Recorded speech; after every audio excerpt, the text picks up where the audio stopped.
आमचे संगीत शिक्षकांनी या ठिकाणी केलं. मित्र हो, आई म्हणून कोणी आईस हाक मारी, ती हाक होय कानी, मज होय शोककारी. आईची महती अनेक संत महंतांनी गायलेली आहे. मित्र हो, एक गोष्ट सांगतो आणि या ठिकाणी थांबतो. आई म्हणजे काय असते, ही जीवनाची कशी शिदोरी आहे.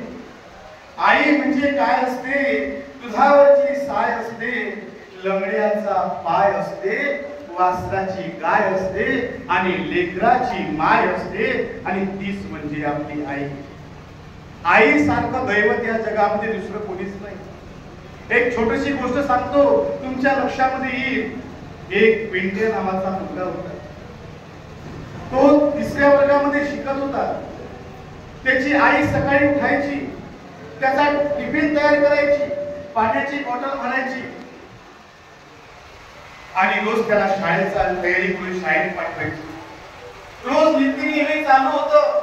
एक दिवस काळाच्या ओघाने त्या आईला रात्री अटॅक आला आणि आई झोपेतच मरण पावली. सकाळी पिंट्या उठला, आईला हलवत होता. अगं आई उठ ग, माझी शाळेची वेळ झाली. अगं आई उठ ग, माझी पाण्याची बॉटल भरून दे. अगं आई उठ ग, तुला शाळेत जायचं. अगं आई उठलं, तू सकाळी रोज उठायची ग, आज का उठत नाही. अगं आई उठणं. तो पिंट्या चोचुऱ्यानी आपल्या आईला उठवण्याचा प्रयत्न करत होता, परंतु आई मात्र आता उठत नव्हती, कारण आई आता चिरनिद्रेमध्ये झोपलेली होती. शेजारच्या बाया आल्या आणि त्यांनी सांगितलं, अरे आता तुझी आई चिरनिद्रेत झोपलेली आहे, ती देवाघरी गेलेली आहे, ती आता कधीच उठणार नाही. चोऱ्याने त्यांनी टाहो फोडला. अगं आई उठणं ग, तू रोज सकाळी उठायची, माझी टिफिन भरायची. अगं आई उठणं ग. पण आई काही उठली नाही.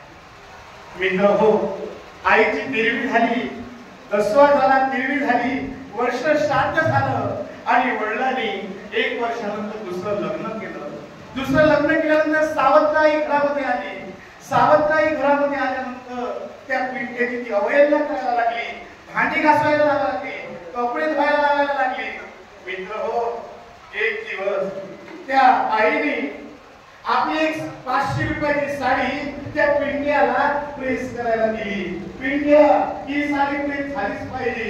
पिंट्याने प्रेस लावली. साडी गरम होत आहे, प्रेस गरम होत आहे. साडी करता करता पिंट्याचे मित्र दारावर आले. पिंट्याने प्रेस साडीवर ठेवली.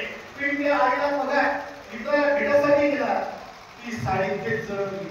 ती जळलेल्या साडीचा सर्व सुगंध संपूर्ण घरभर पसरला आणि मग त्या सावत्र आईच्या नाकामध्ये तो वास गेल्यानंतर ती ठणठण झाली. पिंट्या इकडे, माझी एवढी 500 रुपयाची साडी झाली, याची शिक्षा तुला भेटलीच पाहिजे. त्या पिंट्याला बोलावलं. पिंट्यानं शर्ट वर केलं, प्रेस पुन्हा लावली, गरम केली आणि त्या मुलाच्या पिंट्याच्या पाठीवर लावली. पिंट्याच्या तोंडातून आवाज निघाला, आई आई म्हणून कोणी, आई सहाक मारे, ती हाक होय कानी, मज होय शोककारी. ही गोष्ट का सांगितली मित्र हो? अनेकांच्या आई आज वृद्धाश्रमात आहे, मुलाची वाट पाहत आहे, नातवाची वाट पाहत आहे. मी माझ्या नातवाला केव्हा देईल, अशी अवस्था या देशामध्ये का निर्माण झाली, हा प्रश्न आहे.